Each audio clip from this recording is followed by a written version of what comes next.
समन्ता चक्रवालेषु अत्रा गच्छन्तु देवता सद्धम्मं मुनिराजस्य सुनन्तु सग्गमोक्खदं धम्मश्रवण कालो अयं बदन्ता धम्मश्रवण कालो अयं बदन्ता धम्मश्रवण कालो अयं बदन्ता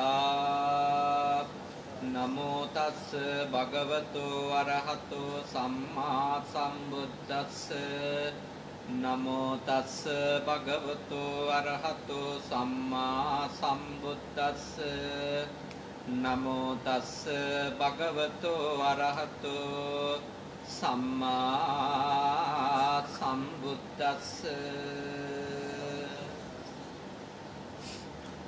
कारुणिक श्रद्धाकामी पितुनी අදත් මේ සන්ධ්‍යායාමේ ඔබ සම්බුද්ධ වන්දනාවෙන් අනතුරුව සූදානම් වෙන්නේ ඕමාන් ශ්‍රී සම්බුද්ධත්ව ජයන්ති විහාරස්ථානයේ විහාර කමිටුව මගින් ඉල් පොහොය නිමිති කරගෙන සූදානම් කරපු උතුම් ධර්මදේශනාමය පින්කම් මාලාවේ සම්බුද්ධ වන්දනාමය පින්කම් මාලාවේ අද දවසට નિયમિત ධර්මානුශාසනාව ශ්‍රවණය කරන්න.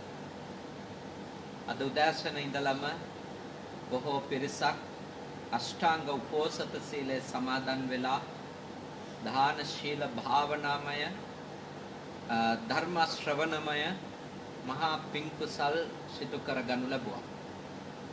මටත් ඒ හැම දිනාටම මම හිතනවා අද බොහොම දීර්ඝ දවසක් බොහොම කායිකව ගත්තොත් වෙහෙස කර දවසක් අද දවස.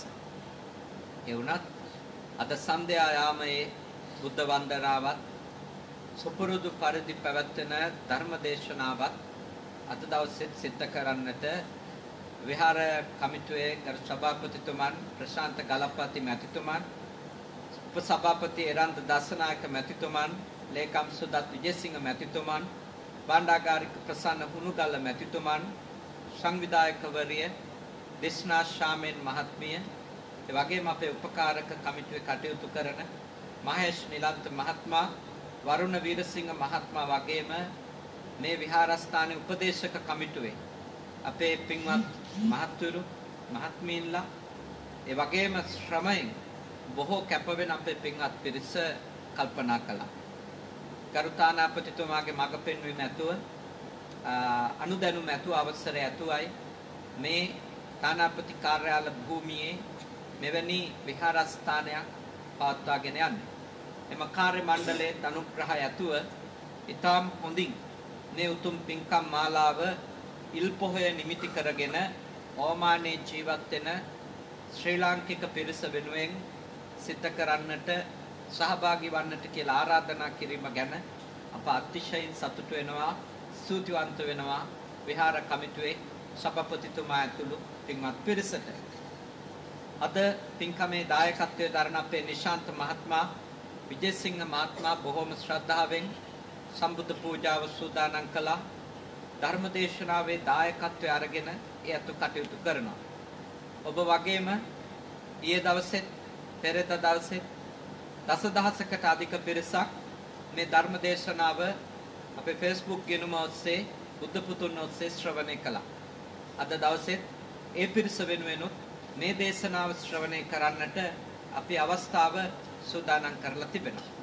අපි තාම සතුටු වෙනවා ඔබත් එක්ක මේ කරණීය මෙත්ත සූත්‍රය අසුරු කරගෙන ඔබේ ජීවිතය යහපත් කරගන්නටත් ඔබට උතුම් නිවන සාක්ෂාත් කරගන්නට යන ගමනට අවශ්‍ය කරන ආධ්‍යාත්මික පසුබිම සලසා ගන්නටත් මඟ පෙන්වන්නට ලැබීම පිළිබඳ. අපි ඊයේ සාකච්ඡාව නිමා කළේ සූත්‍ර දේශනාවේ අනතිමානී කියන ගාථාව වචනය සාකච්ඡා කිරීමෙන් අනතුරු. අද අපි සාකච්ඡා කරන දහම් පදය තමයි සන්තුස්සකෝච. සන්තුස්සකෝච කියන පදය. සන්තුස්සකෝච කියන පදයේ අර්ථය සතුටින් යුක්ත වීම. නැත්නම් තෘප්තිමත් භාවය. සතුටින් යුක්ත වීම තෘප්තිමත් භාවය අපේ තථාගත ධර්මයට අනුව ඊට පදනමක් තියෙනවා. ඒ පදනම ධර්මයේ විග්‍රහ කරන්නේ යථා ලාභ සන්තුට්ටි යථා බල සන්තුට්ටි ආදී වශයෙන්. ලද දෙයින් සතුටු වීම. අපේ සතුටේ පදනම මොකක්ද කියලා අහුවොත් බෞද්ධයෙක් වන අපිට කියන්නට තියෙන්නේ ලද දෙයින් සතුටු වීම තමයි අපේ සතුටේ පදනම. ලද දෙයින් සතුටු වෙන කෙනාට අඛණ්ඩව සතුට පවත්ව ගන්න. මොකද භාග්‍යවතුන් වහන්සේ මේ සූත්‍රය දේශනා කළේම තමන්ට භාවනා කරන්නට ගියපු වනාන්තරයේ උද්ගත වෙච්ච තත්වයන් නිසා ඒ භාවනා මාර්ගය අතහැරලා දාලා නැවත භාග්‍යවතුන් වහන්සේ හමුවට ගියපු ශ්‍රාවක පිරිස. උන්වහන්සේ පිරිසකට යෝජනා කරනවා මේ සූත්‍රයේදී ඔබට ලැබිච්ච තැන බාර ගන්න. ඔබ භාවනා කරන්න ඔබට හමු වෙච්ච තැනටම යන්න. එතනින් සතුට වෙන්න. එතනින් සතුට වෙන්න පටන් ගත්තොත් ඔබේ අරමුණ ඵලදායී කරගන්න පුළුවන්. ඒ නිසා ඒ දහම් පදය, ඒ යථාලාභ සන්තුට්ටි කියන දහම් පදය අපි පුහුණු වීම අත්‍යවශ්‍යයි. අත්‍යවශ්‍යයි. නිවන් දකින්න හිතන පිරිසක්, දුකින් නිදහස් වෙන්න හිතන පිරිසක් විදියට ගිහියොත් පැවිද්දොත් කවුරුත් ලැබෙන දේ සතුටින් බාර ගන්නට හිත සකසා ගත යුතුයි. අමාරු දෙයක්. තාම දුෂ්කර දෙයක්. මොකද සාමාන්‍යයෙන් අපේ මනස කැමති ලැබෙන දෙයින් සතුටු වෙන්න නෙමෙයි. ඊළඟට ලැබෙන දේ ගැන හිතලා දැන් ලැබෙන දෙයින් සතුටු. එක නිවැරදි යථාලාභ සන්තුට්ටි විදියට හඳුන්වන්නට බෑ. ඔබේ සතුටේ පදනම කරගත යුත්තේ කුමක්ද? දැන් ලැබෙන දේ, මේ මොහොතේ ලැබිලා තියෙන දේ තෘප්තිමත්ව බාර ගැනීම. ඒ ඔබට ලැබෙන දේ ඔබ ප්‍රාර්ථනා කරපු දෙයම නොවෙන්න පුළුවන්. ඔබ අපේක්ෂා කරන දෙයම නොවෙන්න පුළුවන්. ලැබෙන දේ කියන්නේ ලැබෙන දේ. එය සතුටින් බාර ගැනීම. අර ගොඩාක් වෙලාවට අපිට මේ සංකල්පය, මේ ලද දෙයින් සතුටු වීම කියන කාරණාව පුහුණු කරලා තියෙන්නේ කුඩා කාලේ ඉඳලා. ඊළඟට ලැබෙන එක ගැන හිතලා දැන් ලැබෙන එක සතුටින් බාර ගන්න. සාමාන්‍යයෙන් කුඩා කාල ගොඩක් උපදෙස් ලැබිලා තියෙන ඒ වෙන්නේ. උදාහරණයක් කිව්වොත් අපි ඇඬුවොත් අපිට දීපු දෙයක් මදි කියලා.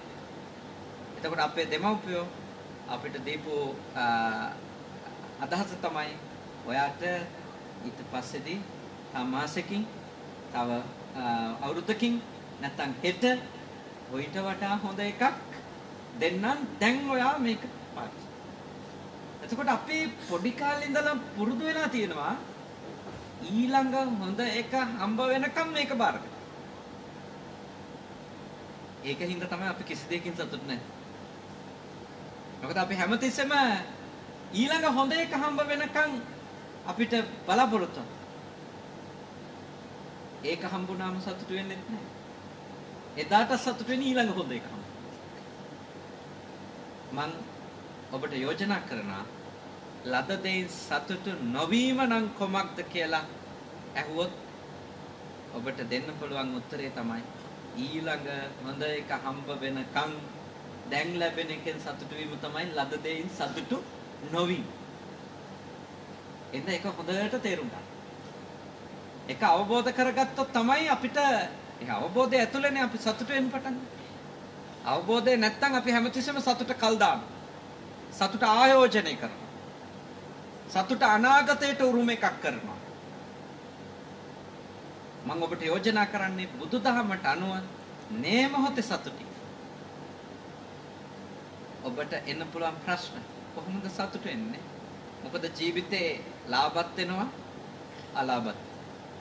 ජීවිතේ කීර්තියක් ලැබෙනවා අපකීර්තියක් ලැබෙනවා. ජීවිතේ නිന്ദාත් හම්බ වෙනවා ප්‍රශංසාත් හම්බ වෙනවා. ජීවිතේ සැපත් ලැබෙනවා දුකත් ලැබෙනවා. ඒ ඔක්කොගෙම සතුට වෙන්න පුළුවන්. ඔය ඔක්කොගෙම සතුට වෙන්න දෙයක් තියෙනවා. ඔය හැම එකක්ම සතුටින් බාර ගන්න පුළුවන් ද මිනිස්සෙක්? ඇත්තටම කිව්වොත් ඔය ධර්ම අටේම සතුටු වෙන්න දෙයක් තියෙනවා. සතුටු වෙන්න දෙයක් නැති කිසිම ධර්මයක් ඔය අටලෝ දහමෙම සතුටු වෙන්න දෙයක් අපිට ඉතුරු කරනවා. ලාභ තුලිනු අලාභ තුලින්. කීර්තියේදී අපකීර්තියේදී. නින්දාවලදී ප්‍රශංසාවලදී. සැපෙහිදී දුකෙහිදී අපිට ඇත්තටම ස්තුති කියන්නේ යමක් ඉතුරු කරනවා. ඒ හැම එකකම. මොකද ලාභ අපට ලාභ විතරක් තියලා නිකන් ඉන්නේ අපිට පණිවුඩ දෙන්න. අලාභ විතරක් අපිට උරුම කරන්නේ නැහැ. අලාභ ඇතුලේ අපිට ලොකු පණිවුඩ ලොකු අවබෝධයක් අපිට ලබා දෙනවා.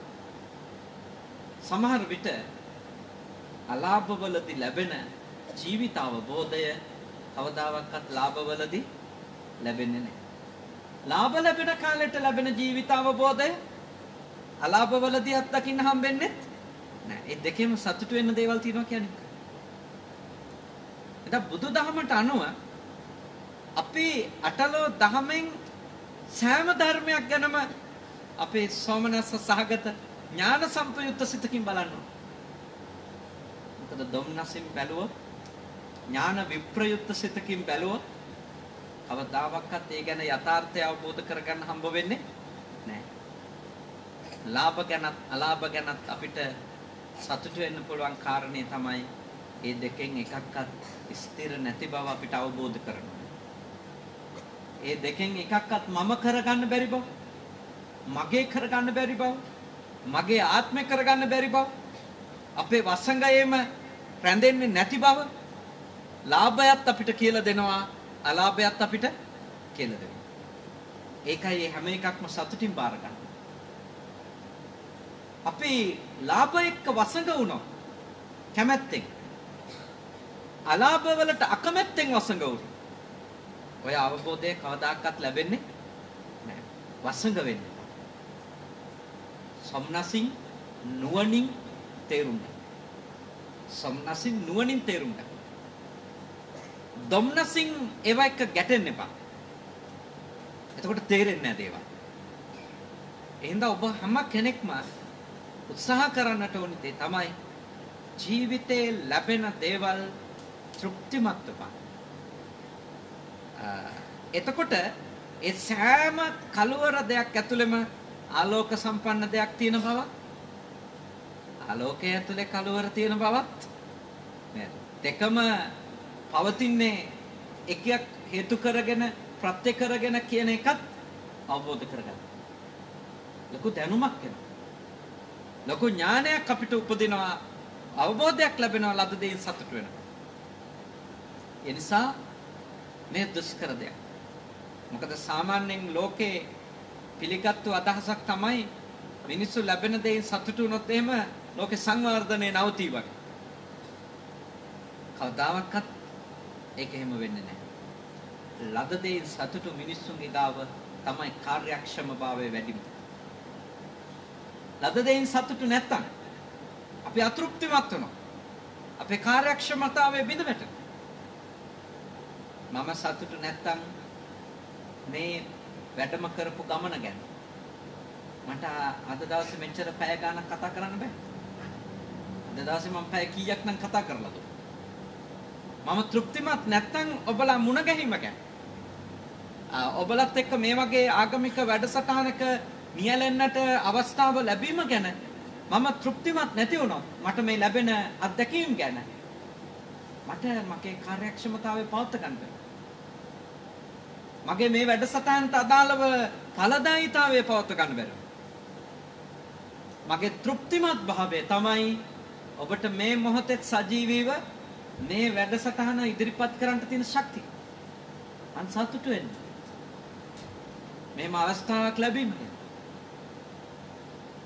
ඔබට ඔබේ ජීවිතයේ ඵලදායී බව වර්ධනය කර ගන්න ඕන නම් ආධ්‍යාත්මික ජීවිතෙත් ලෞකික ජීවිතෙත් මම යෝජනා කරන් තෘප්තිමත් වෙන්න. ලැබිච්ච අයගෙන් සතුටු වෙන්න. ලැබිච්ච දේවල් වලින් සතුටු වෙන්න. ලැබිච්ච තැන් ගැන සතුටු වෙන්න. ලැබිච්ච අය ගැන සතුටු නැත්තම්, ලැබිච්ච දේවල් ගැන සතුටු නැත්තම්, ලැබිච්ච තැන් ගැන සතුටු නැත්තම් අපි එක තැනකවත් කාර්යක්ෂම මිනිස්සු වෙන්නේ නැහැ. අවංක මිනිස්සු වෙන්නේ. අපි ඊට අදාළ දක්වන්න ඕනි දායකත්වය අවංකව දක්වන අය වෙන්නේ නැහැ. ඒකයි අපේ නිවන් මඟත් අඩාල වෙන්නේ. ඒකයි අපේ ලෞකික ජීවිතත් ඒ ලබන්න ඕනි ඵලදායිතාවේ ලබන්න නැතුව තියෙන්නේ. ඇත්තටම අතෘප්තිය. සන්තුෂ්ඨිතා කියන එක නැතිකම. ලද දෙයින් සතුටු නැතිකම. අර අපේ ගම්වල කතාවක් තියෙන්නේ.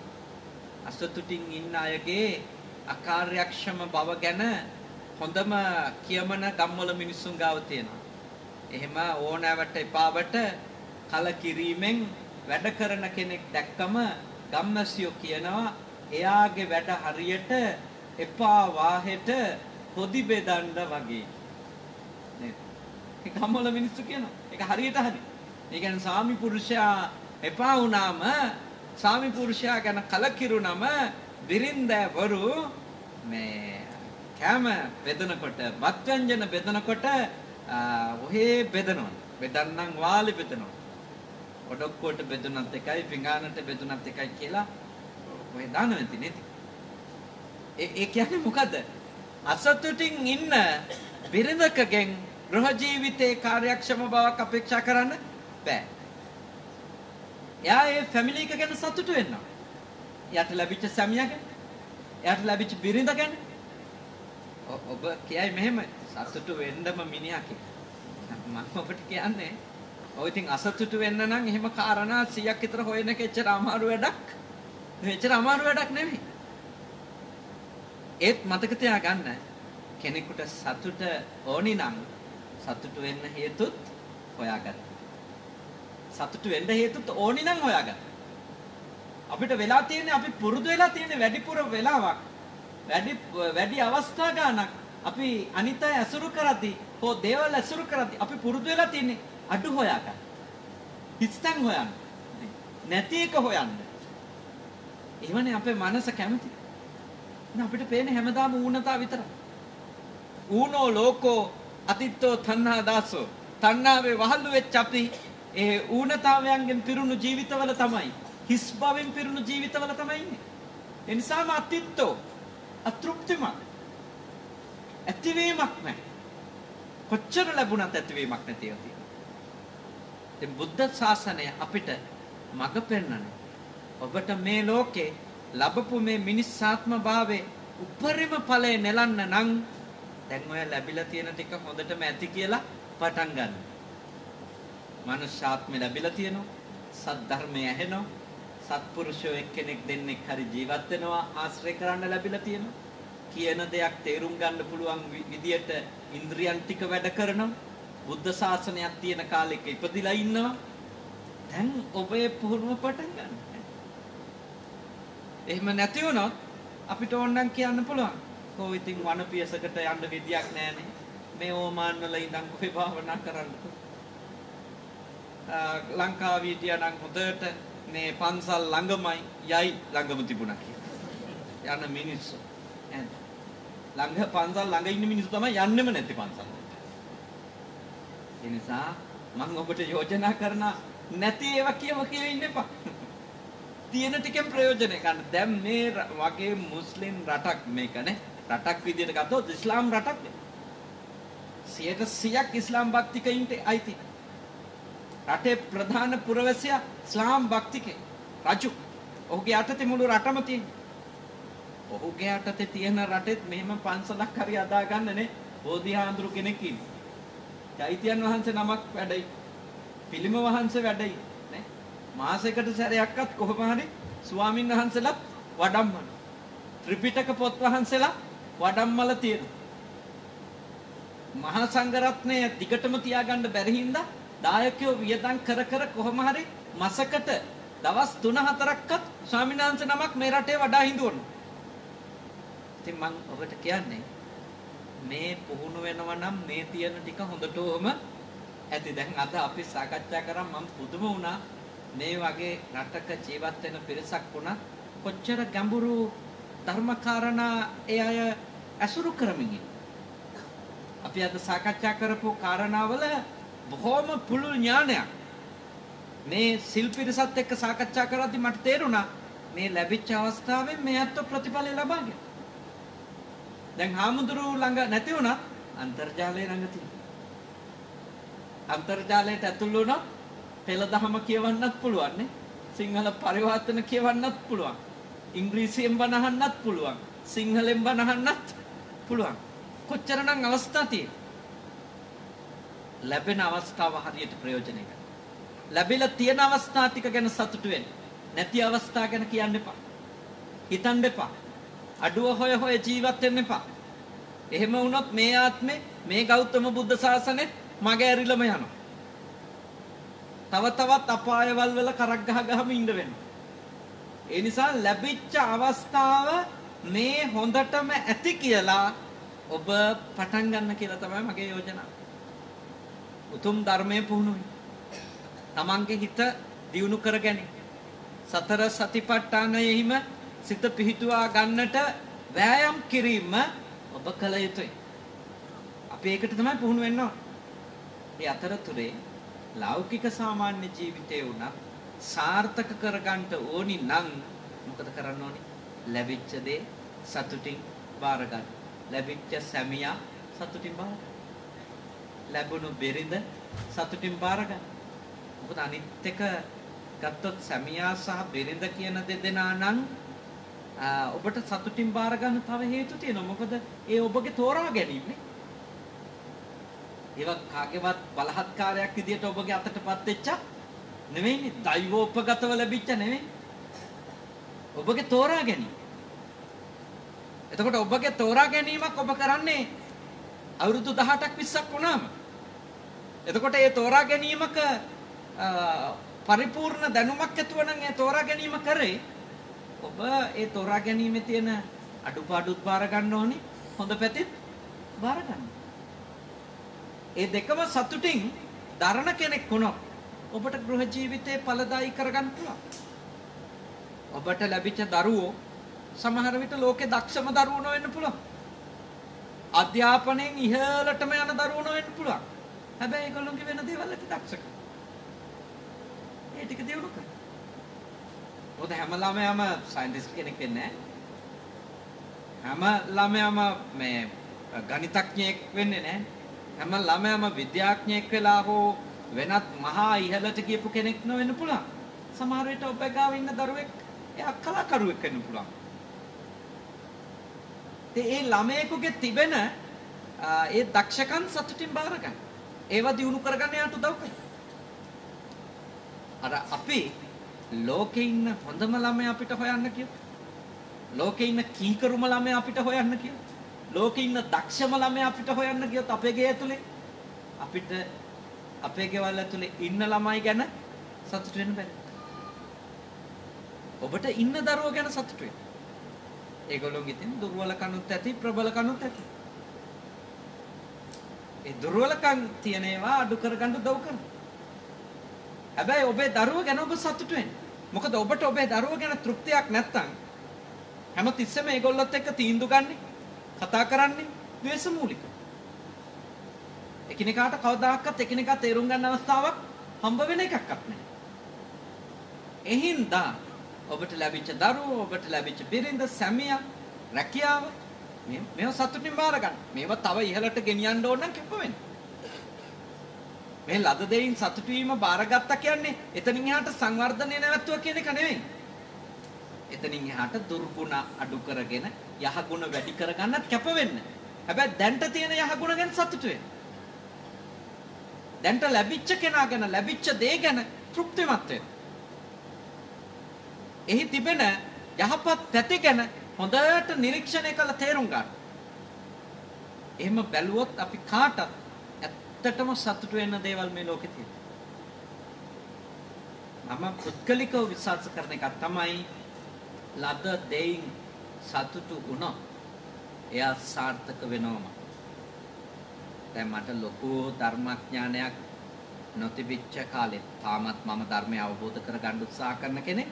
නමුත් මෙච්චරවත් ධර්මඥානයක් නොතිබිච්ච කාලේ සමහර දේවල් ගැන නිකන් අර අපි කියන්නේ ඉවෙන් වගේ තේරුම් අරගෙන යන්තම් දැනිච්ච දේවල් වලින් තේරුම් අරගෙන ලද දෙයින් සතුටු වෙච්ච තියෙනවා. ඒවයි ප්‍රතිඵල තමයි ඇත්තටම අද මම ඉන්න තලයට හරි එන්න පුළුවන්. අපි හමු වෙන්නේ මාව මෙහෙට වඩම්මන්නේ මොකක් හරි ඔබට මං ගැන මනසේ ඇතිවෙච්ච අගයක් නිසා. හැබැයි මම ගැන සතුටු නොවුනනම් සමහර විට අපි අද මේ හමුවේ නොවෙන්න තිබුණා. මොකද මාත් එක්ක මහාන වෙච්ච 110 දෙනෙක් හිටියා. අද ඉන්නේ 9 දෙනා. අනිත් ඔක්කොම සිවුරු අතහැරලා. මාත් එක්ක යුනිවර්සිටි එකට ආවා 45 නමක් ඇති. ඉතින් 4 දෙනෙක් විතර තමයි දැන්ට මම දන්න තරමට සිවුරු ඉන්නේ. අනිත් ඔක්කොම සිවුරු අතහැරලා. ඉතින් මටත් සිවුරු අතාරිනවා නම් ඕනතරම් අසතුටු වෙන්න කාරණා තිබුණා. ඒත් මං ඒ වෙලාවල් වල ලොකු අවබෝධයක් නොතිබුණත් හැම තිස්සෙම හිතපු එකක් තමයි මේ ලැබිච්ච ටික හොඳටම ඇති කියලා. නිදසුණක් කිව්වා. මම කොළඹට ඇවිල්ලා පන්සල් 5ක විතර හිටියා. හැම පන්සලකම මට උපරිම ඉන්න හම්බුනේ මාසෙයි 2යි 3යි. ඒ හැම පන්සලකම සායනහන්සලා කිව්වා වෙන තැනක් ගැන බලන්න කියලා. එතකොට එහෙන් යන්න ඕන ඊළඟ තැන.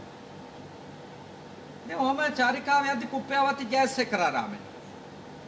ආරදානේ ආනන්ද විද්‍යාලයේ පිටිපස්සේ තියෙන පන්සල. ඒ පන්සලට ගියා. ඒ පන්සලේ සායනහන්ස කිව්වා මෙහෙ ඉන්න පුළුවන් මට කැමති කාලයක්. හැබැයි කාමරයක් තනියම දෙන්න බෑ. දැන්ට ඉඳ තියෙන කාමරේ තව ඇඳක් දාන්න බෑ. ඔයා ගිහින් බලන්න කැමති නම් ඉන්න පුළුවන් පොඩි බංකුවක් තියෙනවා ඒකේ කැමති නම් ඉන්න. මං ගිහිල්ලා බලුවා අඩි 2ක් විතර පළල අඩි 5මාරක් 6ක් දිග පොඩි බංකුවක් තිබුණා. මං කල්පනා කරා ලොකු දෙයක් මට කොළඹින් පර්මනන්ට් බංකුවක් හම්බුණා. ඉතින් 2000 ඉඳලා 2006 වෙනකන් ඒ බංකුවේ තමයි මං හිටියේ. තාම කුප්පියවත්ත පන්සලේ බංකුව තියෙනවා. ඒකෙන් සතුටු වෙච්ච හින්දා අද මම ඔබට ධර්ම ගුරුවරයෙක් විදියට මම තේරුම් ගත්ත දේවල් බෙදා හදන්න. ඒ බංකුව ගැන වද වුණාන. මොකද එතනම ඇඳක හාමුදුරු කෙනෙක් සුවසේ සතපෙනව පෙනිපෙනි මම බංකුවේ. එතකොට අරකට ඉරිසියා නොකර ඉන්න. හිත හදාගත්තේ නැත්නම් අත සමානට බදියාඳුරු කෙනෙක් නේ. මම ඒකයි ඔබට කියන්නේ රද දෙයින් සතුටු වෙන්න මේ ලෝකෙම ඒකේ අනිසංස ලැබිච්ච දෙයට අඩු හොය ගැටෙන්න යන්න එපා. එතකොට තමයි පුළුවන් වෙන්නේ අනුන්ගේ දෙයට හූල්ලන්න නැතුව. ඒ කියන්නේ ලද දෙයින් සතුටු නම් අනුන්ට ලැබෙන දේ දරන්න පුළුවන්.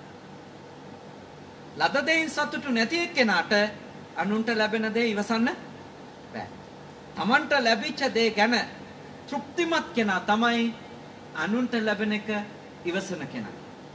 ඒ කියන්නේ ඇත්තටම කිව්වොත් අපිට අපි ගැන තියෙන අසන්තුෂ්ටිතාව අතෘප්තියේ ප්‍රක්ෂේපණයක් තමයි ඊර්ෂ්‍යාව. ඒ කියන්නේ අපි ගැන සතුටු නැත්නම් අපිට වෙන කිසිවෙකු ගැනවත් සතුටු වෙන්න පුළුවන්ද? බෑ.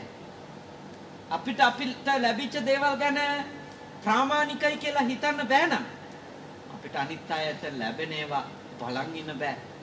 ඇස්වලට උල් වලින් අයින්නවා. අසහනයක්.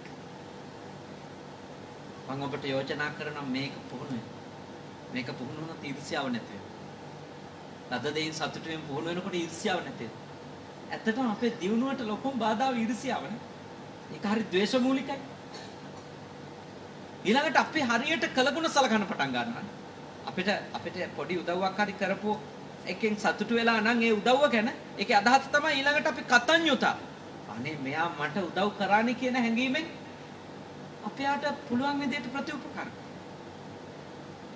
එහෙනම් ලද දෙයින් සතුටු මිනිස්සයා ඊර්ෂ්‍යාව දුරු කරගන්න පදනම දාගත්තා වෙනවා. ලද දෙයින් සතුටු මිනිස්සයා මේ ලෝකේ දුර්ලභ මිනිස්සු අතරට එකතු වෙනවා. දුර්ලභ මිනිස්සු තමයි මේ ලෝකේ කවුද? කළගුණ සලකන මිනිස්සු. කතඤ්ඤු කතවේදී පුද්ගලෝ දුර්ලභෝ ලෝකස්මි. භාග්‍යවතුන් වහන්සේ ජීවමාන කාලෙත් හරි දුර්ලභ පිරිසක් තමයි කලගුණ සලකන ලෝකෙම. ඒ මොකද? ලද දෙයින් සතුටු අය දුර්ලභ පිරිස. හැමෝම ඊළඟ දේ ලැබුණට පස්සේ සතුටු වෙන්න ඉන්නවා මිසක Tamanට ලැබිච්ච දේ ගැන සතුටු නැහැ. ලැබිච්ච දේ ගැන සතුටු නැහැ කියන්නේ දීපු අය ගැන කිසි හැඟීමකුත් නැහැ කියන එක. එන්න බුද්ධිමත් බෞද්ධ වෙන්න. හොඳ බෞද්ධයෙක් විදියට ඔබ පුහුණු වෙන්න පටන් ගන්න. ලැබෙන දේ සතුටින් බාර ගන්න. දැන් ගොඩක් අය හිතන්නේ ලැබෙන දේ සතුටින් බාර ගත්තම හිඟන්නවා වගේ දින කියලා නෑ. තියෙන ලැබෙන ඕන එකක් පාවිච්චි කරන්න. හැබැයි ලැබෙන දේවල් ගැන වග වෙන්න ඒක හම්බුනේ නීති අනුකූලව. ධර්මානුකූලව. සදාචාර සම්පන්නව. ඔබ ලබා ගන්නා දේවල් වල ප්‍රමාණය බුද්ධාගම අහන්නේ නැහැ. බුද්ධාගමට ඒක කිසිසේත්ම වැදගත් නැහැ. ඇයි ලොකු ගයක්? ඇයි ලොකු වාහනයක්? ඇයි ඔබ මේ මෙච්චර සෝකෝපභෝගී දේවල් භාවිත කරන්නේ? බුද්ධාගමට ඒක ප්‍රශ්නයක් නැහැ. බුදුදහම අහනවා එක ප්‍රශ්නයක්. මොකද්ද?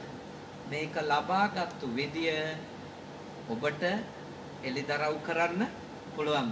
ධම්මිකේහි ධම්ම ලද්දේහි කියන සීමාවෙන්. දහමී කියන සීමාවෙන් නම් ඔබගේ ලැබීම් වල ප්‍රමාණය කොච්චර වුණත් ඒක බුදුදහමේ ප්‍රශ්නයක් නෑ. ඔබ උත්තහන විරියාදිගත උත්සාහයෙන් වීරෙන් බාහ බල පරිචිතාතපය වේසෝලා සේතාවක් කිත්තා දහඩිය වගුරවල ධම්මිකා ධම්මලද්දා ධර්මානුකූලව ලබාගත් දෙයක් නම් ඒ ලබා ගැනීම වල සීමාව ඔබ තීරණය කරන්න ඔබට ඕන සීමාව. හැබැයි ලැබෙන දේ සුළු දෙයක් වුණා සතුට වෙන්නේ. දහමීව ලබාගත්තු දෙයි සතුට වෙන්නේ. දහමීව ලබාගත්. අන්න ඒකට කියනවා මොකද්ද? අත්තිසුඛ කියලා නේ.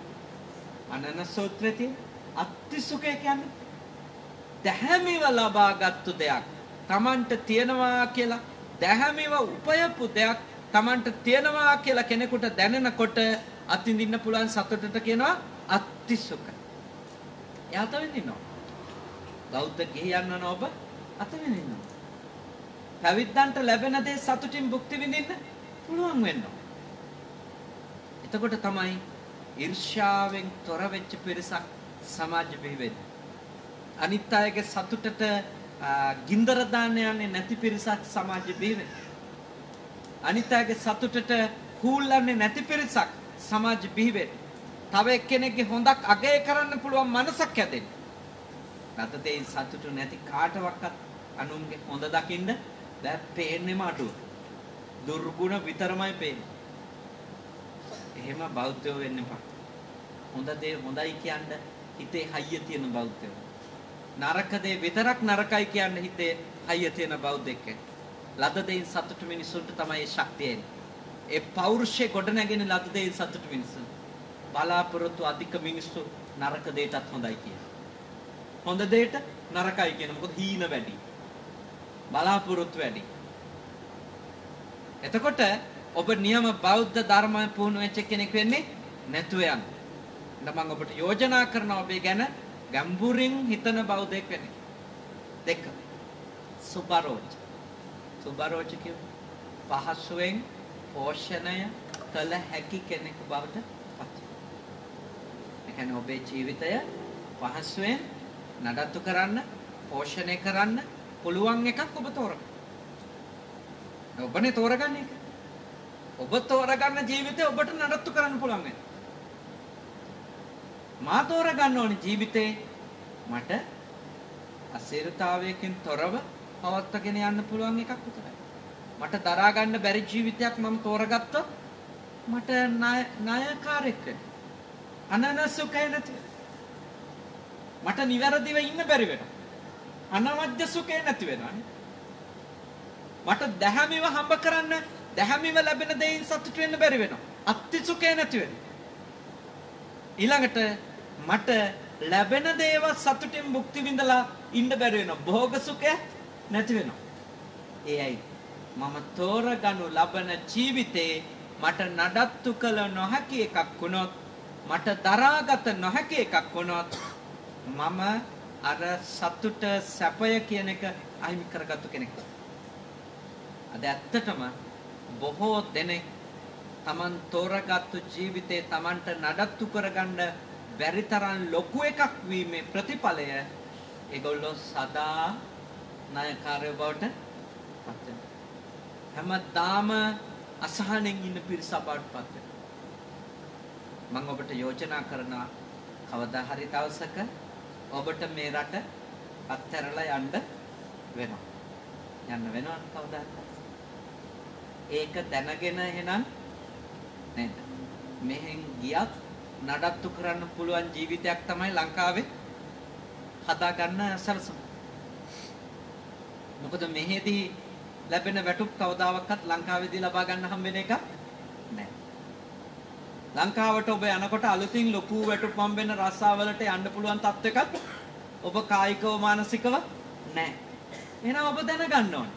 මෙහෙදී ගෙවන ජීවිතෙත් නඩත්තු කරගෙන ලංකාවට ගියාට පස්සේ තමන්ට ජීවිතයක් ගොඩනගා ගන්න වෙනවා. ඒ ගොඩනගා ගන්න ජීවිතෙත් තමන්ට තියාගන්න පුළුවන් ජීවිතයක්. ගොඩාක් අයට වෙන්නේ අර ආවට පස්සේදී මෙහෙදී හම්බ වෙන වැටුපත් එක්ක සමහර දේවල් සැලසුම් කරනවා. හැබැයි ඒ සැලසුම් වල ඊළඟ ප්‍රතිඵලය වෙන්නේ අවුරුදු 60 70ක් වුණත් මෙහෙ අතහැරලා යන්න හම්බෙන්නේ නැතු වෙන. හැමදාම අර තෝරාගත්තු ලංකාවේ දේවල් මෙහින් යව නඩත්තු කර කර ඉන්න. මම ඔබට යෝජනා කරනවා. ඔබ තෝරා ගනු ලබන දේවල් ඔබයි තෝරන්නේ. මම නෙවෙයිම තෝරන්නේ. ඔබයි. ඔබේ දැනුමෙන්, ඔබේ අවබෝධයෙන්, ඔබේ පරිමාණය ඔබ දන්නවනේ. ඔබේ ප්‍රමාණය කොච්චරද කියලා ඔබ දන්නවා. ඔබේ ශක්තිය ඔබ දන්නවා. ඔබේ බලය ඔබ දන්නවා. අන්නේ ප්‍රමාණය අඳුනගෙන දේවල් සැලසුම් කරන කෙනෙක්. ඔබව නඩත්තු කිරීම ඔබට වදයක් වෙන්න හොඳ නැහැ. ඔබව නඩත්තු කිරීම ඔබත් එක්ක ජීවත් වෙන අනිත් අයට වදයක් වෙන්න හොඳ නැහැ.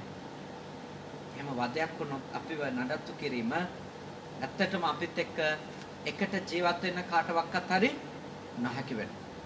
අපි ගැන කලකිරීම ඇති. අපව එපා වෙනවා අනිත් අය. ගිහියෙක් වුණත් පැවිද්දෙක් වුණත්. මම නිකන් හරිනේ. මෙහෙට එනකොට මම කිව්වනම් එහෙම මේ විහාර කමිටුවට මම ආවොත් මම තියන්න ඕනේ මෙන්න මේ වගේ හොටෙල් එකක. නේ? මම ආවොත් මම වඩම්මන්න ඕන මේ වගේ වාහනයක. එතනින්ම දායකයන්ට මාව අප්‍රසන්න වෙනවද නැත්? අප්‍රසන්න. මම මෙහෙට ආවම ඒ ඇත්තන්ට පුළුවන් විදියට නඩත්තු කරන්න ඉඩ දීලා ඒක මම බාරගත්තොත් මට්කේ මනසට කරදරයක්වත් නැහැ. ඒ ඇත්තන්ට මම කරදරයක්වත් නැහැ.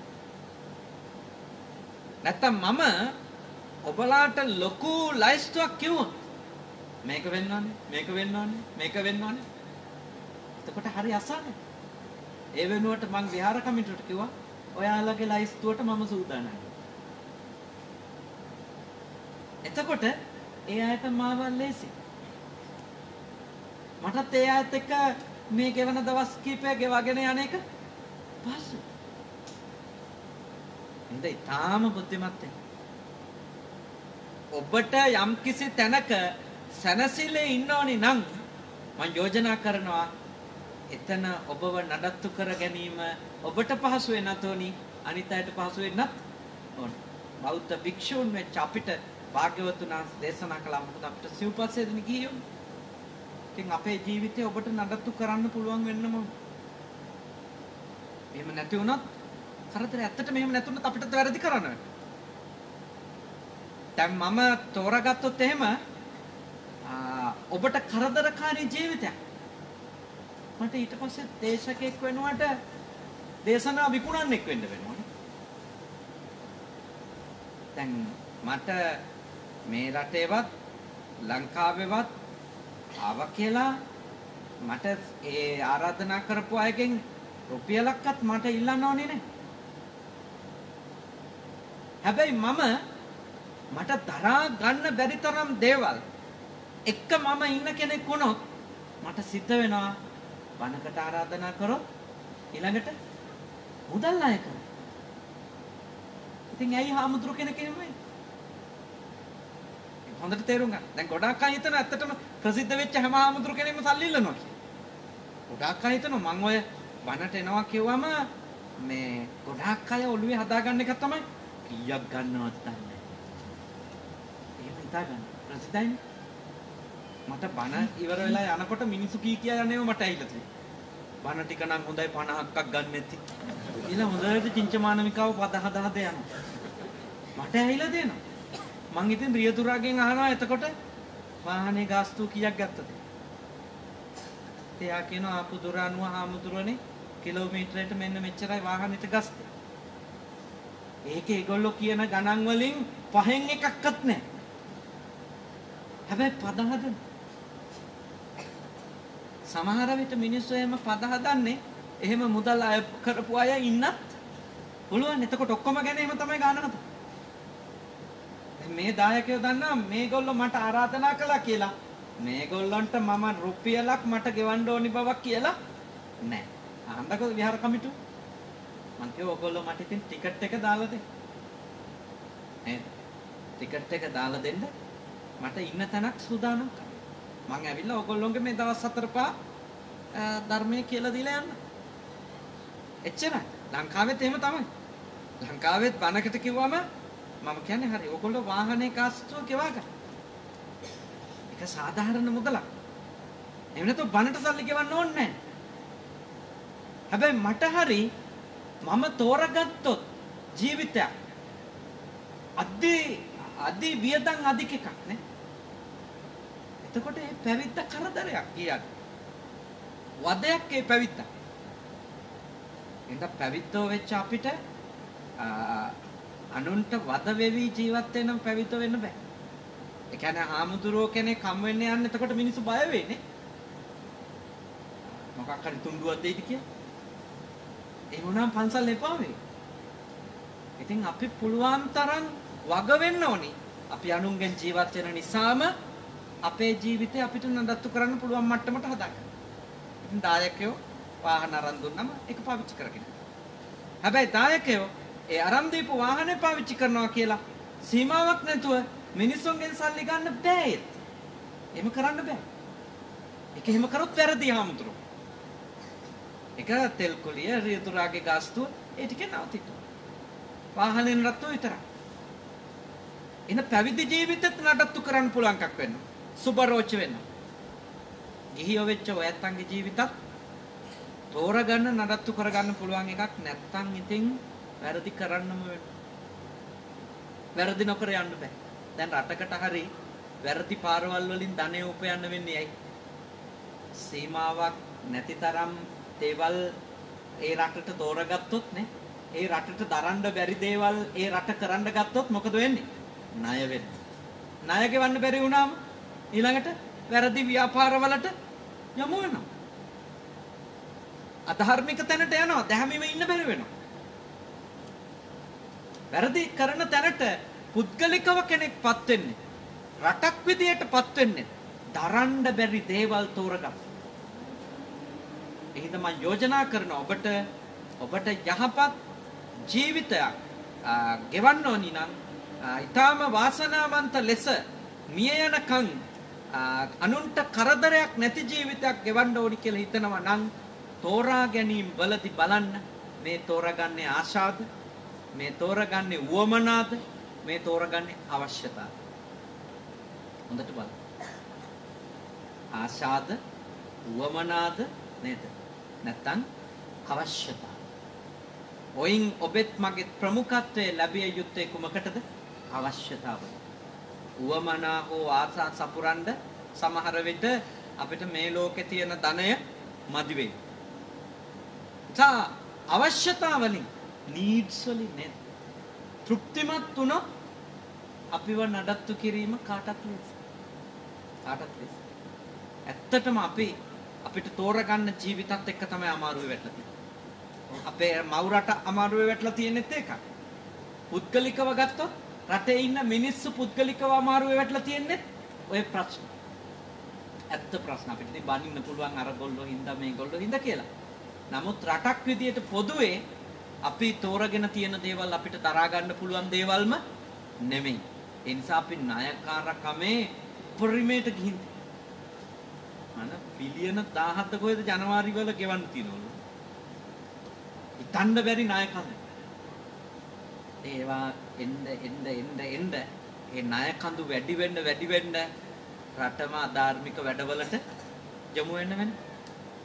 එක්ක රටේ තියෙන දේවල් විකුණලා දාන්න හරි පාලකයෝ කටයුතු කරන්නේ. එතෙන්ට යයි. ඒ නිසා අපේ gedara තියෙන දේ අහිමි වෙලා ණයකාරයොත් වෙයි සුබරෝච නැති උනත්. ඒ නිසා ලද දෙයින් සතුටු වෙන්න. ලද දෙයින් සතුටු වුණොත් පහසුවෙන් නඩත්තු කිරීම කළ හැකි වෙයි. ලද දෙයින් සතුටු නැත්තම් පහසුවෙන් නඩත්තු කිරිල්ල ලේසි වෙන එකක් නෑ.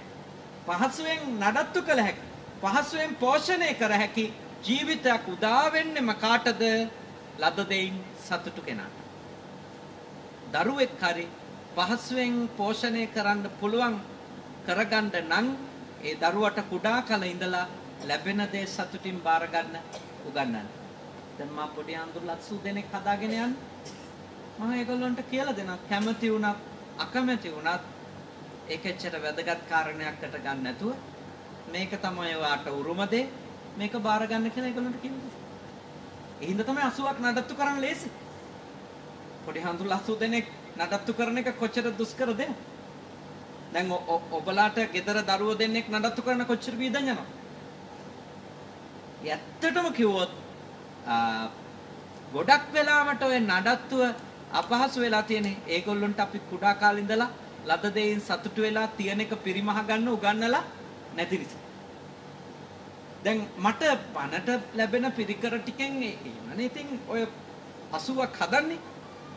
මොකද පන්සලට පොල් වතු තියෙත්. පන්සලට මේ ආණ්ඩුවෙන් ලක්ෂ කෝටි ගණන් ගෙනත් දීලාද? ඈ මිනිස්සු පූජා කරන දෙයින් 80ක් කොහොමද හදන්නේ?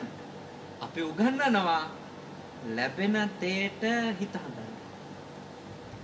අපේ පන්සලේ පොඩි අඳුරු කෙනෙකුට කොණ්ඩේ ගා ගන්න අලුත් බිග් රේසර් එකක් ඕනි නම් අලුත් රේසර් එකක් ඕනි නම් එයාට ඊට කලින් සතිය හෝ සති දෙකකට කලින් දීපු රේසර් එක ගෙනල්ලා අපිට පෙන්වන්න ඕනේ ඒක කැපෙන්නේ නැද්ද කියලා. නැත්නම් අලුත් එකක් දෙන්නේ නැහැ. අලුත් ටූත් බ්‍රෂ් එකක් ඕන නම් පැරණි එක ගෙනල්ලා අපිට පෙන්වන්න ඕනේ ඒක ගෙවිලාද කියලා. නැත්නම් දෙන්නේ නැහැ අලුත්. අලුත් සබන් කැටයක් ඕන නම් පැරණි සබන් කැටේ සබන් පොත්ත ගෙනල්ලා පෙන්වන්න ඕනේ. නැත්නම් දෙන්නේ නැහැ අලුත් එක. එහෙම තමයි නඩත්තු කරන්නේ. නැත්නම් 80ක් හදන්න බෑ. ඔබ දන්නා දෙන්නෙකුට කොච්චර වේදන් යනවා. එතකොට 80කට කොච්චර වේදන්? ලෙඩදු මේ දවස්වල මම මේ විතර කෝල් කර අහනවා දැන් කීයක් පැපොල හැදිලාද කියලා. මොකද දැන්ට ඉන්නවා මේ ඇඩ්මිෂන් 15ක් විතර.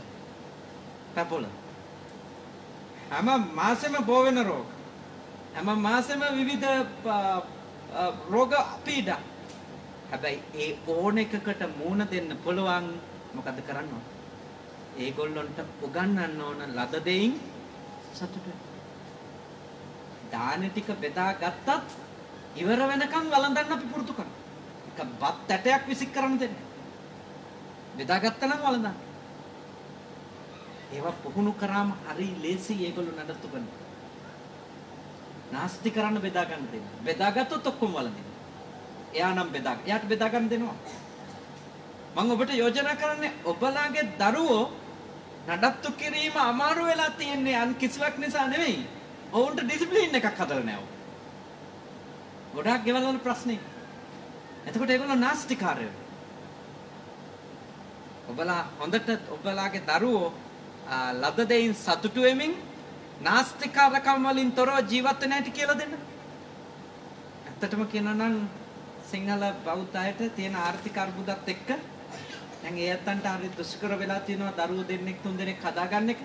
ඇත්තටම හොඳ කළමනාකරණයකට ගියොත් නඩත්තු කරන්න පුළුවන් ජීවිත අපි තෝරගත්තොත් මේ ගෞතම බුද්ධ ශාසනයේ තියෙන කාලේ තව දරුවෙකුට අවස්ථාවක් සලසන්න හරි පුළුවන්.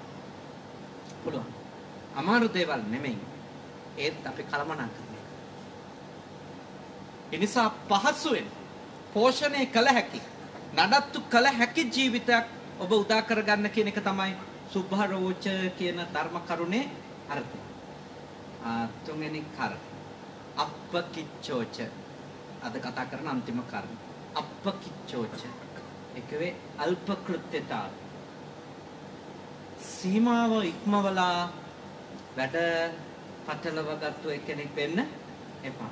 බහුකිච්චෝ මයන් බහුකරණීයෝති කියලා කියොත් කාය විවේකයක් නැති වෙනවා, චිත්ත විවේකයක් නැති වෙනවා නේ. අපේ කයට විවේක නැති වුණොත් කය රෝගී වෙනවා. අපේ සිතට විවේකයක් නැති වුණොත් කිසිම ආකාරයක සීල සමාධි ප්‍රඥාදී මනසේ පුහුණු කරන්න ඕනි ධර්ම ටික පුහුණු කරගන්න අවස්ථාවක් නැති වෙනවා. අපිට විවේකය අපිට ලබා ගන්න නම් අපේ අපකිච්චෝච හරියට සැලසුම් සහගතව තියෙන වැඩ ටික කරන අය වුණොත් එතනම අල්ප කෘත්‍යතාවය වෙන්නේ. ඇත්තටම අපිට වැඩ වැඩි වෙලා තියෙන්නේ ඇයි? අපි කරන වැඩවල සැලස්මක් නැතිකම. වේලාව කළමනාකරණය කර ගැනීම නැතිකම. ඒකෙන් තමයි අපිට වැඩ වැඩි වෙලා තියෙන්නේ. අවිනය තියෙන ගෙදරක කවදාවත් අල්ප කෘත්‍ය වෙන්නේ නැහැ. දැන් ඇඳුම කිලිටි ඇඳුම අයින් කරන තැනම කවුරුත් අම්මත් තාත්තත් දරුවෝ අත්තම්මසියක් කිලිටි ඇඳුම් ටික එතන විතරම නම් තියන්නේ. එතන ඒ ගෙදර ගොඩක් වැඩ අඩු වෙනවා. ඒයි එක එක්කෙනා එක තැන්වල ගලවලා දාපු රෙදි අහුලන්න ඕනි. වැඩ අඩුයි නේද? ඒ හරිම තැන කිලිටි ඇඳුම් තියෙනවා. හරිම තැන සෙරෙප්පු තියෙනවා. කෑම කන තැන විතරමයි කෑම කන්නේ. වෙන තැන්වල කෑම කන්නේ නැතු ඉන්නේ. වතුර එකක් බිව්වට පස්සේ කෝප්පේ තියෙන තැනම කෝප්පේ තියෙනවා. එතකොට ගෘහයක ඉන්න අයට ගොඩාක් වැඩ අඩුයි ඇත්තට. ඔය ඔළුව ගිනි ගන්නකම් වැඩ කියන එකේ අදහස මොකද්ද? ඇත්තටම ගෙදරක හරි පන්සලක හරි ඩිසිප්ලින් එකක් නැත්නම් විනයක් නැත්තම් ඒ ගෙවල් වල වැඩම තමයි. සමහරු මට කියනවා අපේ හාමුදුරනේ අප්පකිච්චෝච නෙමෙයි පැය 24ට තව 4ක් විතර එකතු කරගන්න පුළුවන් වුණා නම් හොඳයි කියලා. මොකද මම ඔබට යෝජනා කරන ගෙවල් වලට විනය හදාගන්න. විනය හදුවොත් වෙලාව ගොඩාක් ඉතුරුයි කියලා ඔබට තේරෙනවා. ගොඩාක් ඉතුරු කරගන්න. අල්ප කෘත්‍යතාවය කියන එක නැති වුණොත් කය ඕනවට වැඩිය වෙහෙසලා අපි රෝගී ඉන්නවා. ඊළඟට කය වෙහෙසනවා කියන්නේ එච්චරම මනසට විඩාවත් වැඩි කෙනෙක්. මනසත් රෝගී. ඒ හින්දා ඔබට ඔබේ ආධ්‍යාත්මික අරමුණු සාධනය කරගන්නත් ගෘහස්ත ජීවිතයක් ගත කළත් වේලාව ඉතුරු කරගන්න ඕනිමයි. භාග්‍යවතුන් වහන්සේ දවසේ වැඩ බොහොමයක් කරා. හැබැයි භාග්‍යවතුන් වහන්සේට හැම වැඩකටම අදාළ සැලසුමක් තිබුණා. භාග්‍යවතුන් වහන්සේට තිබුණ දිනචරියාව අපිට තේන්න ඕනේ එහෙම කලසට. මේ වෙලාවට වළඳින්න, මේ වෙලාවට පැම්පාස් වෙන්න, මේ වෙලාවට අපේ වත් පිළිවෙත් කරන්න, මේ වෙලාවට අපේ අධ්‍යයන කටයුතු කරන්න, මේ වෙලාවට අපේ සතුට සාමිචිය යෙදෙන්න. එහෙම අපිට තේන්න ඕනේ යම්කිසි කාලයේ කළමනාකරණය කරගෙන. නැත්තම් මතක තියාගන්න ගිහියන් වන ඔබට එකිනෙකා මග ඇරෙන්න පටන් ගන්නවා. තනිකරම සල්ලි හෙවීම කියන කාර්යයට විතරක් ගියොත් ඔබේ දරුවෝ මග ඇරේ. ඔබේ බිරිඳ මග ඇරේ. ඔබේ ශමියා මග ඇරේ. එතකොට ගෘහ ජීවිතය අවුල් වෙන්න පටන් ගන්නවා. ඔබ මෙහි හිටියත් ඔබ ලංකාවේ ඔබේ පවුලේ සමාජිකයෝ හිටියත් ඔවුන් වෙනුවෙන් දවසේ වෙන් කරන වෙලාව වෙන් කරන්න. මොකද ඒ වෙලාවල් වෙන් කරන්නේ නැතුව අද කතා කරන්න ඕනි දේවල් අද කතා නොකර වැඩ කී පහු කරොත් මතක තියාගන්න හෙට වෙනකොට ඒ తත්වය තව භයානක වෙලා තියෙන්නත් පුළුවන්. බොහෝ ගැටුම් නිර්මාණය වෙන්න පුළුවන්. දැන් බලන්න මම අර ඊශ්‍රායලි කියලා රටකට ගියා මේ ජූලි හෝ අගෝස්තු මාසේ. මගේ මතක විදියට. ඊශ්‍රායලි කියලා. දැන් ඒ රටට ගියාම මම දැක්ක දෙයක් තමයි ඒ රටේ තියෙන සබත් දෙක කියලා. සබත් දින. ඒ දිනේද කවුරුත් වැඩ කරන්නේ නැහැ. ඒ ඊශ්‍රායල් වැසියෝ ඔක්කොම එදාට කරන්නේ නැවතිලා සතුටු සාමීචියේ යෙදෙනවා, කනවා, බොනවා, බොහොම සන්තෝෂයෙන් ඉන්නවා. ඉතින් ඊට පහුවෙනිදා වැඩ පටන් ගන්නේ හරිම ප්‍රියමනසකින් ඒක. ලෝකෙකින් හරිම කාර්යක්ෂම જાතියක්, දියුණුව જાතියක් නේද? ආර්ථිකයෙන් බොහොම පොහොසත් જાතියක්. යුද්ධමය වශයෙන් බොහොම බලගත් තැනකට ගියපු જાතියක්. මම ඒ යුදෙව්වත් එක්ක ඒ කතා කරාම මම එයාපෝට් එකේදීම කතා කරාම ඒගොල්ලෝ කිව්වේ ඉතින් ඒගොල්ලෝ දෙකක් ඒගොල්ලෝන්ගේ තියෙන සාර්ථකත්වය. එක සබත්තේ සබත් දිනේ දෙවෙනි එක කාන්තාවෝ අනාචාරයට නෑ. ඒ කියන්නේ අම්මා පිරිහිලා නැහැ. හැමෝම ෆැමිලි එක එකතු වෙන දිනයක් තියෙනවා. ඒ දෙක තමයි ඒ රටේ සාර්ථකත්වය. මේවා අපිට බුදුහාඳුරෝ කියපුවානේ. මේ මිනිස්සු කොහොම හරි ඒවා ක්‍රියාවට නංව ගන්නවා. හැබැයි බුදුහාඳුරෝ අපිට වදාළ දේවල් නිතර නිතර රැස් වෙන්න. අපිට වෙලාව නැහැ කියන්නේම හමු වෙන්න නේ. සමගියෙන් කතා කරන අපිට වෙලාව නැහැ කියන්නේම කතා කරන්න. අපි කියන්නේම කතා කර කර හිටියොත් හරියයි කියලා. මම ඔබට කියන්නේ ඔබලාගේ සාර්ථකත්වය, මෙලොව සාර්ථකත්වය, පරලොව සාර්ථකත්වය සාකච්ඡාව නිසා සිද්ධ වෙනවා. අහුම්කම් දීම නිසා සිද්ධ වෙනවා. අනිත් එක්කෙනාට කතා කිරීම නිසා සිද්ධ වෙනවා. ඉතින් ඒකට වෙලාව වෙන් කරගන්න. ඒවට වෙලාව වෙන් කරන්න නම් අර හතර වටේම තියෙන වැඩ බදා ගන්න එක නවත්ත ගන්න. සීමාව ඉක්මවල දේවල් වල වහල් වුණා.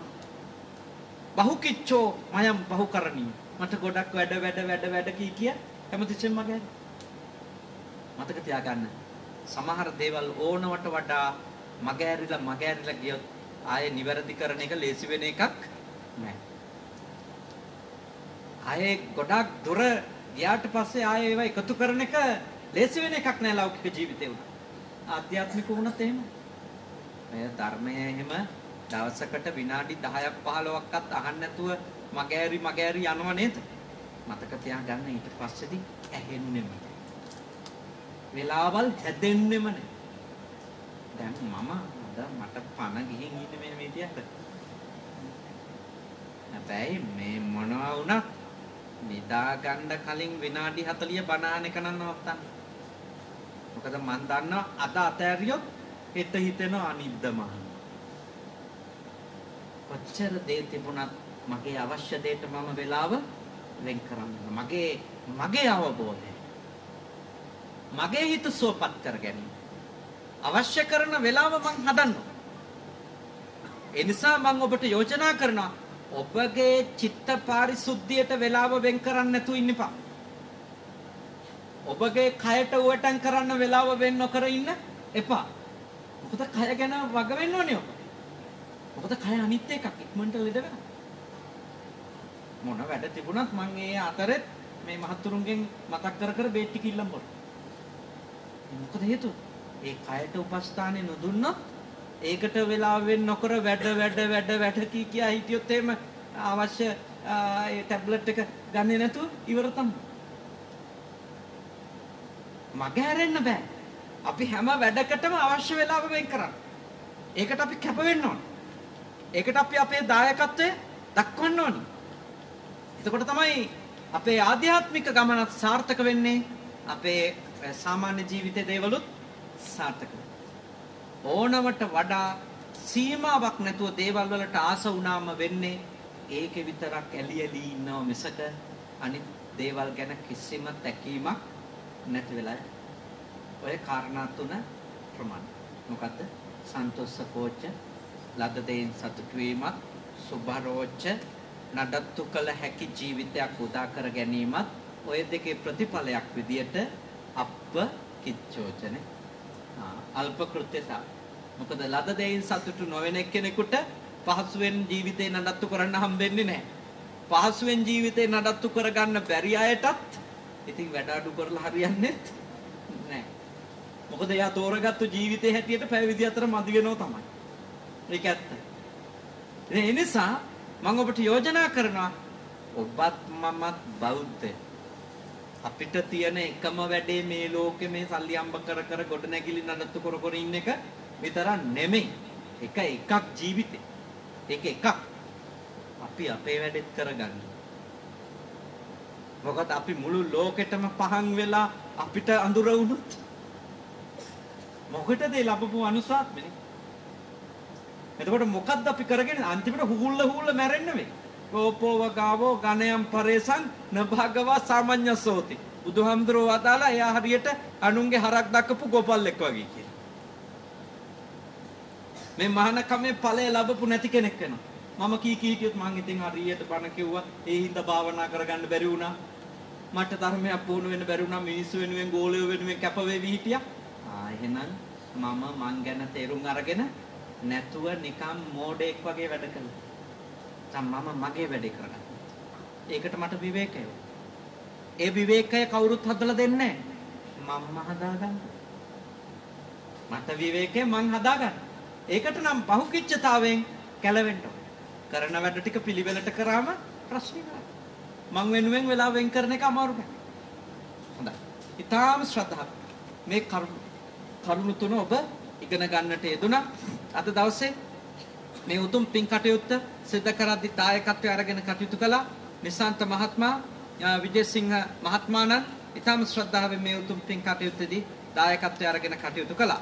ඒ අත්ංගේ බලාපොරොත්තු අතර තියෙනවා අවුරුදු 27කට පෙර මිය ගිය පියාණන් වහන්සේට පින් අනුමෝදන් කරන්නටත් ඒ වගේම මවටත් ශිරෝමා මහත්මියගේ මවටත් ඒ වගේම පියාටත් නිදුක් නිරෝගී සුව ප්‍රාර්ථනා කිරීම චන්දුල පුතණුවන්ගේ අධ්‍යාපන කටයුතු වලට ආශිර්වාද කිරීමත් බලාපොරොත්තු වෙනවා. ඒ වගේම විජේසිංහ මහත්මයාගේ නැසීගේ දෙමව්පියන්ට පින් දීමත් ඒ වගේම එතුමන්ගේ පුතුණුවන් වන හැසිත දියණිය වන ඒ හෙස්සන්යාට ආශිර්වාද කිරීමත් ඒ වගේම ඉසුරු මහත්මයාගේ පුතුණුවන් වන මින්සර පුතුණුවන්ට ආශිර්වාද කිරීමත් ඒ වගේම එතුමන්ගේ නෝන මහත්මිය වන ප්‍රියන්තිකා මහත්මියගේ ජන්මදිනයට ආශිර්වාද කිරීමත් නාමල් මහත්මයාගේ දිනේෂ් මහත්මයාගේ ලහිරි මහත්මයාගේ චාමර මහත්මයාගේ පවුලේ සියලු දෙනාට ආශිර්වාද කිරීමත් මේ පින් කටයුත්තේදී බලාපොරොත්තු වෙනවා. රනිල් මහත්මයාගේ දරුවන්ට ආශිර්වාද කරන්න තරස් වෙනුජ එයන්ට ආශිර්වාද කරන්න බලාපොරොත්තු වෙනවා. මොහන් මහත්මයා පවුලේ හැමට ආශිර්වාද පිණිස මේ පින් කටයුත්තට සම්බන්ධ වෙනවා. ඊට අමතරව සම්බුද්ධ පූජාවට සහභාගී හැමෝගෙම සහෝදර සහෝදරියන්ට දුවා දරුවන්ට සෙත් පැතීමත් සතිර ජයසිංහ පුතුණුවන්ගේ පළවෙනි උපන්දිනයට ආශිර්වාද කිරීමත් 23 අවුරුද්දකට කලින් මිය පරලොව ගියපු කේටි කරුණා තිලක පියාණන්ට පින් දෙන්නත් රෝගාතුරව සිටින ලයනල් ලෙනට් මහත්මයාට නිරෝගී සුව පතන්ට ආශිෂා රියම් මහත්මිය සත්කමකට භාජනය කරන්ට බලාපොරොත්තු වෙනවා. එතුමියට ආශිර්වාද කරන්ට මේ පින්කමේදී අරමුණු විදියට සඳහන් කරලා තියෙනවා. තිරසෙත් සියලුම පින් කුසල් අනුමෝදනා කරමු. යත නම් සඳහන් කරපු දායක පිරිස නමින් මිය පරලෝකීය සියලුම නම් සඳහන් කළ නොකළ නෑයන්ට ඔබ නමින් මියගිය සියලුම ඥාති මිත්‍රාදීන්ට අපේ මව් රට වෙනුවෙන් දිවිපිදු වීරෝධහද රණවිරුවන් හැම දිනාටම මේ පින් අත්වේවා සුපත්ත්වා අමා මහ නිවනින් අපේ ඥාතිවරු සැනසීමටම පත්වෙත්වා සාදු සාදු සාදු. ඉදම්මේ ඥාතීනං හෝතු සුඛිතා හොන්තු ඥාතයෝ ඉදම්මේ ඥාතීනං හෝතු සුඛිතා හොන්තු ඥාතයෝ ඉදම්මේ ඥාතීනං හෝතු සුඛිතා හොන්තු ඥාතයෝ. දෙවියෝද පින්වත් කරගනිත්වා. සම්‍යක් දෘෂ්ටික උතුම් දෙවියන්ගේ ආශිර්වාදයෙන් නිශාන්ත මහත්මයා විජේසිංහ මහත්මයා තුළ දායකත්වයේ ගත සියලු දෙනාගේම පවුල් වල ඇත්තන්ටත් දුවා දරුවන්ටත් ලෙඩ දුක් පීඩා වලට ගොදුරු වෙලා සිටින ඒ සියලුම දෙනාටත් සියලු දෙවියන්ගේ ආශිර්වාදයෙන් නිදුක් බව ලැබේවා, නිරෝගී බව ලැබේවා, සුවපත් බව ලැබේවා, දීර්ඝායුෂ ලැබේවා. විහාර කමිටුවේ සභාපතිතුමා ඇතුළු සියලු දෙනාටත් තානාපතිතුමා ඇතුළු ඒ කාර්ය මණ්ඩලයේ හැම දෙනාටම මේ උතුම් පින්කමට දායක වුණු ප්‍රමුණු හැම දෙනාටම අද උදෑසන සිට පේවත් සමාදන් වුණු සියලු දෙනාටම දන් දීපු උපස්ථාන කරපු ඒ දායක කාරකාදී සියලු දෙනාට සියලු දෙවියන්ගේ උපකාර ලැබේවා. අපේ ආදරණීය මව් රටටත් ඒ සිටින සියලුම දෙනාට ඔබ ජීවත් වෙන මේ රටේ රජතුමන් ඇතුළු සියලු දෙනාට මේ රටටත් සියලු යහපත උදා වේවා. කරදර දුර වේවා, බාධක දුර වේවා, අපල උපද්‍රව දුර වේවා. සියලු දෙවියෝ ඔබත් රටත් ශාසනයත් දේශනයත් රකිත්වා උතුම් දෙවියෝද නිර්වාණ ධර්මයම අවබෝධ කරගනිත්වා. ආකාශත්තා චුම්මත්තා දේවානාගා මහිත්‍තිකා පුඤ්ඤන්තං අනුමෝදිත්වා චිරන් රැක්කන්තු ශාසනං. ආකාශත්තා චුම්මත්තා දේවානාගා මහිත්‍තිකා පුඤ්ඤන්තං අනුමෝදිත්වා චිරන් රැක්කන්තු දේශනං. ආකාශත්තා චුම්මත්තා දේවානාගා මහිත්‍තිකා පුඤ්ඤන්තං අනුමෝදිත්වා චිරන් රැක්කන්තු මම් පරන්ති තී. ආසන්න වශයෙන් ඔබ අප හැම දිනකට දෙවි දේවතාවුන්ට මීගේ සියලුම ඥාතීන්ට මේ භවයේ පුරාම සත්පුරුෂයන්ගේ ඇසුරම ලැබේවා, කල්යාණ මිත්‍රයන්ගේ ඇසුරම ලැබේවා. සත්‍ය මාසමින් සිහිනුවන දිනු කරමින් ධර්මානුධර්ම ප්‍රතිපත්ති පුරමින් ඊ타ම ඉක්මන් භවයකදී නිවන් දකින්නට උතුම් සත්‍ය අවබෝධ කරගන්නට මේ පින් කුසල්ද පාරමී ධර්ම වේවා. සතු සතු සතු